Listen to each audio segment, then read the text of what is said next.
ये कहानी है विल शॉ की, जो सैन फ्रांसिस्को में कंसल्टेंसी का बिजनेस चलाता है। विल का बिजनेस बहुत लॉस में है, इसीलिए जल्दी उसे अपने बिजनेस को बंद करना होगा। विल अपने बिजनेस को लेकर बहुत परेशान है। आज बहुत वक्त के बाद वो अपने पेरेंट्स से मिलने के लिए स्पेन आया है, जहाँ एयरपोर्ट पर उसके पिता उसे रिसीव करने के लिए आए हैं, जो यूएस गवर्नमेंट में एक कंसल्टेंट है।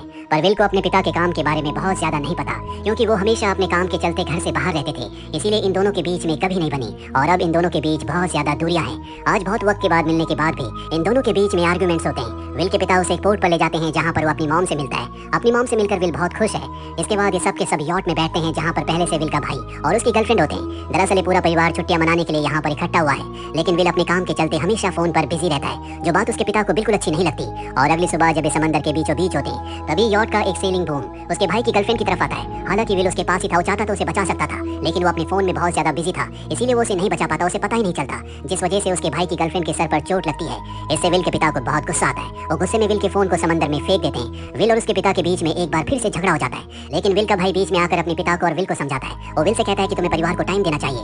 दरअसल यहाँ पर किसी को नहीं पता कि उसका बिजनेस अब पूरी तरह से बंद होने वाला है। विल भी बहुत गुस्से में होता है, और वो अपने आप को संभालते हुए कहता है कि मैं टाउन में जाकर कुछ मेडिकल फैसिलिटी लेकर आता हूँ, और वो समंदर में कूद जाता है। वहीं यॉट में विल के पिता नोटिस करते हैं कि उनके पीछे एक बोट है, जो सुबह से उनके यॉट का पीछा कर रही है, और अब वो उनके यॉट के चारों तरफ घूम रही है। उन्हें उस बोट पर शक होता है। वहीं विल पोर्ट पर आता है। वो देखता है कि दूर दूर तक उसके परिवार का यॉट कहीं नहीं है। वो पास ही में एक आदमी से पूछता है। वो आदमी कहता है कि अगर तुम अपने यॉट को देखना चाहते हो तो तुम चट्टान के ऊपर जाओ, वहाँ से तुम्हें पूरा समंदर दिख जाएगा। विल ऐसा ही करता है। वो चट्टान के ऊपर जाता है, जहाँ से उसे अपना यॉट दिख जाता है, और अब वो तैरता हुआ अपने यॉट के पास आता है। पर जब वो यॉट के अंदर जाता है तो वहाँ पर उसका परिवार नहीं होता। विल बहुत ज्यादा परेशान हो जाता है। उसे समझ नहीं आता कि उसका परिवार कहाँ गया।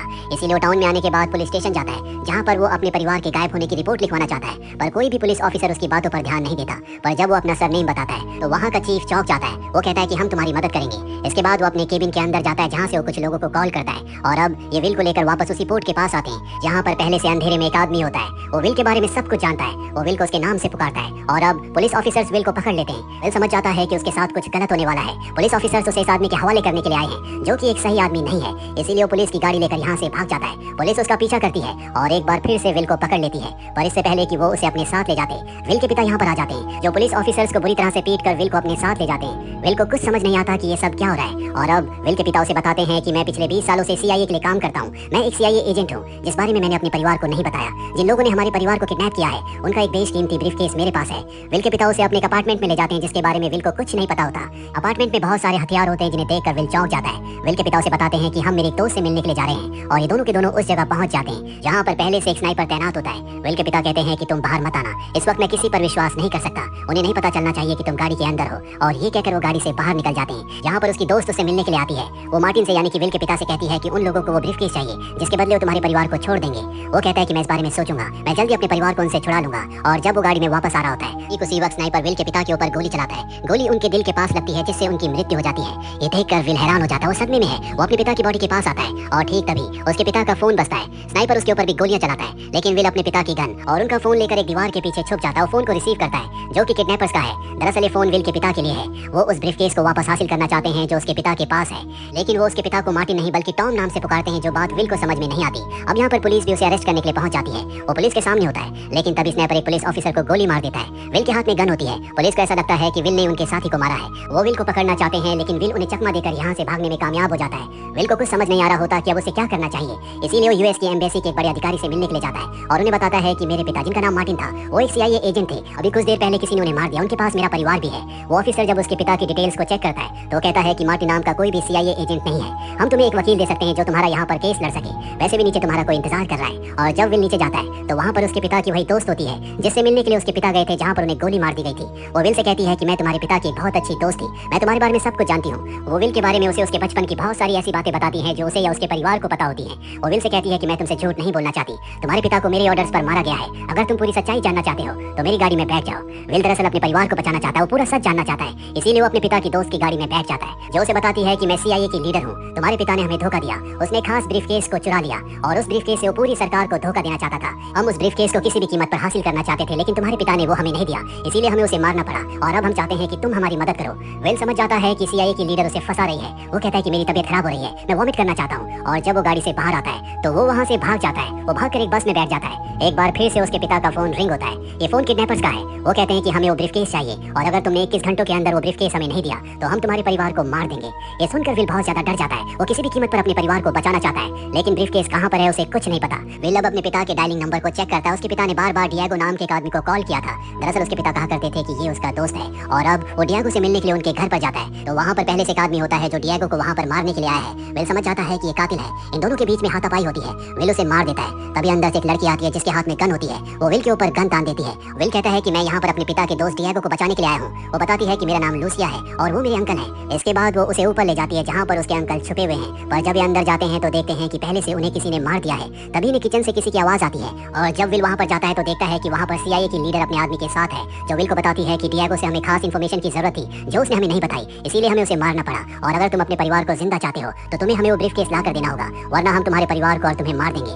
विल को कुछ समझ नहीं आता कि उसे क्या करना चाहिए। तभी वहाँ पर लूसिया आ जाती है जो चारों तरफ गोलियां चला देती है जिससे सीआईए की लीडर डिस्ट्रैक्ट हो जाती है। विल और लूसिया यहाँ से भाग जाते हैं लेकिन सीआईए की लीडर अब भी उनका पीछा कर रही होती है। वो इन पर गोलियां चलाती है और एक गोली विल की कमर पर लग जाती है। लूसिया उसे लेकर भागने में कामयाब हो जाती है जिसके बाद वो उसे अपने फ्रेंड के घर ले जाती है जहाँ पर विल की कमर से गोली को निकाला जाता है। विल बेहोश हो जाता है। अगली सुबह जब उसे होश आता है तो उसका फोन लूसिया के पास होता है जिसमें वो मार्टिन की और उसकी फोटो देखती है, यानी कि विल के पिता की फोटो उसके साथ है। वो विल से पूछती है कि ये तुम्हारे साथ कौन है। विल कहता है कि ये मेरे पिता है, इनका नाम मार्टिन है। ये सुनकर लूसिया हैरान हो जाती है। वो कहती है कि इनका नाम मार्टिन नहीं बल्कि इनका नाम टॉम है और ये मेरे भी पिता है। इन दोनों को समझ में आ जाता है कि इनके पिता ने 2 शादियां की थी, उनके 2 अलग अलग नाम थे और ये दोनों स्टेप सिस्टर एंड ब्रदर हैं। विल कहता है कि मुझे किडनैपर्स के पास जाना होगा, मुझे पता है कि वो मुझे कहाँ पर मिलने वाले हैं। ये मेट्रो से वहाँ पर जाते हैं। रास्ते में विल कहता है कि मैं नहीं चाहता कि तुम मेरे साथ आओ, वहाँ पर तुम्हारी जान को खतरा हो सकता है। लूसिया उसे एक नाइट क्लब का एड्रेस बताती है और कहती है कि जब भी तुम फ्री हो जाओ तो मुझसे मिलने के लिए वहाँ पर जरूर आना। और अब विल उस जगह पर चला जाता है जहाँ पर किडनैपर्स ने उसके पिता को बुलाया था। वहाँ पर जहीर नाम का एक आदमी उससे मिलने के लिए आता है जो कहता है कि तुम्हें हमारे साथ चलना होगा। विल उसके साथ चलने के लिए तैयार हो जाता है जिसके बाद विल को पकड़कर एक चेयर के साथ बांध देते हैं जिसके बाद वो विल को टॉर्चर करता है। वो विल से कहता है कि तुम्हारे पिता के पास सीआईए का एक ब्रीफकेस था और वो ब्रीफकेस उन्होंने सीआईए को हैंड ओवर नहीं किया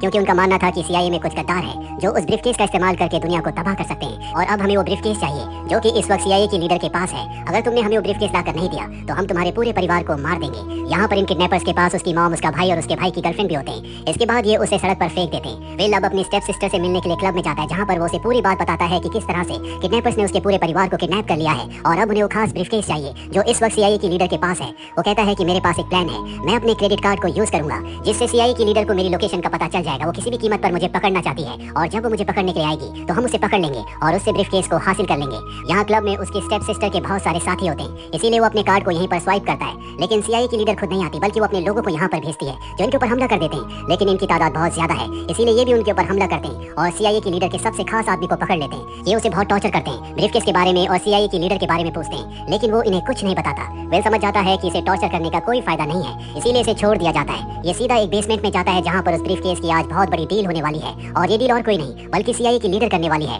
दरअसल विल का एक प्लान था। वो इस आदमी का पीछा करते हुए यहाँ बेसमेंट तक पहुंच चुके हैं जहाँ पर अपनी स्टेप सिस्टर लूसिया से कहता है कि तुम गाड़ी में रहना, मैं ब्रीफकेस लेकर आता हूँ और अब वो धीरे धीरे आगे बढ़ना शुरू कर देता है। तभी वहाँ पर जहीर आ जाता है जिसने उसके परिवार को किडनैप किया है। वो बताता है कि मैं मोसाद के लिए काम करता हूँ जो कि इजराइल की इंटेलिजेंस है और वो ब्रीफकेस मुझे किसी भी कीमत पर चाहिए। यहाँ पर सीआईए की लीडर को पता चल जाता है कि यहाँ पर मोसाद पहुंच चुकी है इसीलिए एक दूसरे के ऊपर हमला कर देते हैं। विल भागकर अपनी गाड़ी के पास आता है जहाँ पर उसकी स्टेप सिस्टर लूसिया के ऊपर एक आदमी ने गन तानी होती है। वो उसके ऊपर हमला करके लूसिया को बचा लेता है। वहीं सीआईए की लीडर को दिखाया जाता है जो ब्रीफकेस का सौदा अपने बायर से करना चाहती है लेकिन अब यहाँ पर मोसाद आ चुकी है इसीलिए वो अपने बायर्स को मार देती है और ब्रीफकेस लेकर गाड़ी से यहाँ से निकल जाती है। दरअसल वो सीआईए को धोखा दे रही है, वो एक गद्दार है। विल अपनी गाड़ी से उसका पीछा करता है क्योंकि किसी भी कीमत पर वो ब्रीफकेस को हासिल करना चाहता है, तभी वो अपने परिवार को बचा सकता है। अब जब ये उसकी कार का पीछा कर रहे होते हैं तभी इन दोनों की कार टकराती है जिससे इनकी कार पलट जाती है जिसमें लूसिया जख्मी हो जाती है। विल भी बड़ी मुश्किल से अपनी गाड़ी से बाहर निकलता है पर यहाँ पर सीआईए की जो लीडर होती है वो बिल्कुल ठीक होती है। उसका खास आदमी जो उसका वफादार था उसकी मौत हो चुकी है इसीलिए वो बहुत ज्यादा फ्रस्ट्रेटेड होती है और अब वो विल से कहती है कि जिस तरह से मैंने तुम्हारे पिता को मरवाया था अब मैं खुद तुम्हें मारूंगी। और इससे पहले कि वो विल को गोली मारती पीछे से जहीर उसे गोली मार देता है जो कि मोसाद का एक बहुत बड़ा एजेंट है और अब वो उस ब्रीफकेस को ले लेता है जिसका वो सौदा करने वाली थी। वो विल को बता देता है कि उसका परिवार कहाँ पर है। विल अपने परिवार के पास जाता है जो पूरी तरह से ठीक होता है और अब अगले दिन विल के पास सीआईए का एक बहुत बड़ा ऑफिसर आता है जो उसे बताता है कि तुम्हारे पिता एक बहुत अच्छे एजेंट थे, उन्हें पता था कि सीआईए में कुछ गद्दार है इसीलिए उन्होंने उस खास ब्रीफकेस को किसी को नहीं सौंपा और वो ब्रीफकेस हमारे पास यानी कि मोसाद और सीआईए के पास इसीलिए पहुंच पाया कि तुमने हमारी मदद की। तुम्हारे अंदर भी तुम्हारे पिता के गुण हैं, हम चाहते हैं कि तुम सीआईए को ज्वाइन कर लो। विल उनकी बात का कोई जवाब नहीं देता और वो अपने परिवार के साथ हॉस्पिटल जाता है जहाँ पर उसकी स्टेप सिस्टर लूसिया एडमिट होती है। दरअसल अब वो भी उनके परिवार का हिस्सा है। उसने अपनी मॉम को अपने भाई को बता दिया होता है कि ये उनकी स्टेप सिस्टर है और उन सब ने उसे अपना लिया है और अब भी उसे उसे फैसला करना है कि उसे CIA यानी कि सेंट्रल इंटेलिजेंस एजेंसी को ज्वाइन करना है या नहीं। आपको क्या लगता है, क्या विल उस एजेंसी को ज्वाइन करेगा? कमेंट बॉक्स में जरूर लिखें। उम्मीद करते हैं कि ये कहानी आपको पसंद आई होगी।